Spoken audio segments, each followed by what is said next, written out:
అందరికీ నమస్తే అన్న. చూస్తున్నారు కదా, నందీశ్వర ఆలయం కేవలం రాతి కట్టడంతోనే పూర్తి దేవాలయం నిర్మించినారు.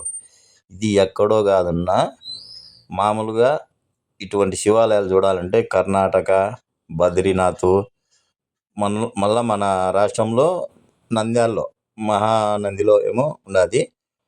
అటువంటిది మన రాయలసీమలో, మన పులివెందుల తాలూకా వేంపల్లి మండలం నందిపల్లె గ్రామంలో 6 కోట్ల రూపాయలతో ఎంతో అద్భుతంగా నిర్మిస్తున్న శివాలయం ఇది. చూడండి, మీకు వీడియో పెట్టినా చూడండి. నాకు తెలిసి రాయలసీమలోనే అతిపెద్ద శివాలయం అని నేను అనుకుంటాను. కేవలం రాతి కట్టుడే, ఎక్కడే కానీ సిమెంట్ కానీ ఇసుక కానీ ఎక్కడే కానీ లేదు. చాలా అద్భుతంగా ఉంది. ఈ నందీశ్వర ఆలయము ఈ నెల 23 నుంచి 27 వరకు విగ్రహ ప్రతిష్ట, ప్రారంభోత్సవ కార్యక్రమాలు జరుగుతున్నాయి. ఆ 3 రోజులు ఇక్కడ 3 పూటల అన్నదానము జరుగుతుంది అని మనకు ఆలయ కమిటీ నిర్వాహకులు తెలియజేసినారు.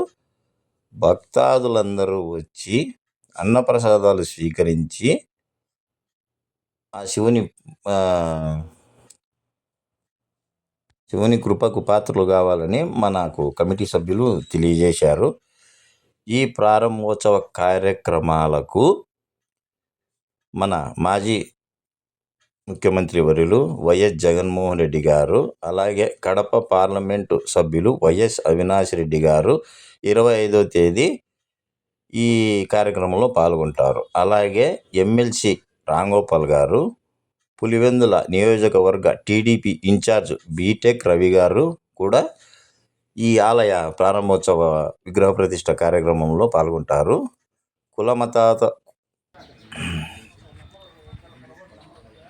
కులమతాలకు అతీతంగా, రాజకీయాలకు అతీతంగా ప్రజలందరూ ఈ కార్యక్రమంలో పాల్గొని కార్యక్రమాన్ని విజయవంతం చేయాలని ఆలయ కమిటీ సభ్యులు చెప్పారు. అలాగే కోటి దీపోత్సవ ఆరాధన కార్యక్రమం జరుగుతుంది. ఆడవాళ్ళు సాంప్రదాయ దుస్తులు ధరించి శివాలయం దగ్గరికి వస్తే అక్కడే ఆలయ కమిటీ సభ్యులు మీకు కావలసిన సామాగ్రినంతటిని వారే అందజేస్తారని తెలియజేశారు. కావున రాష్ట్ర ప్రజలందరూ ఈ విగ్రహ ప్రతిష్ట కార్యక్రమంలో పాల్గొని విజయవంతం చేయాలని కోరారు. హోమము చేసేందుకు ఏర్పాటు చేస్తున్నారు. ఆ విగ్రహ ప్రతిష్ట బుద్ధు హోమములు జరుపుతారని ఆలయ కమిటీ నిర్వాహకులు మనకు తెలియజేశారు. ఇప్పుడు మీరు చూస్తున్నవి అవే పనులు జరుగుతున్నాయి. 23వ తేదీ కల్లా పనులన్నీ పూర్తి అయిపోతాయి.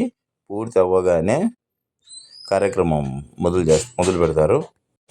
నాకు తెలిసి మన రాష్ట్రంలోనే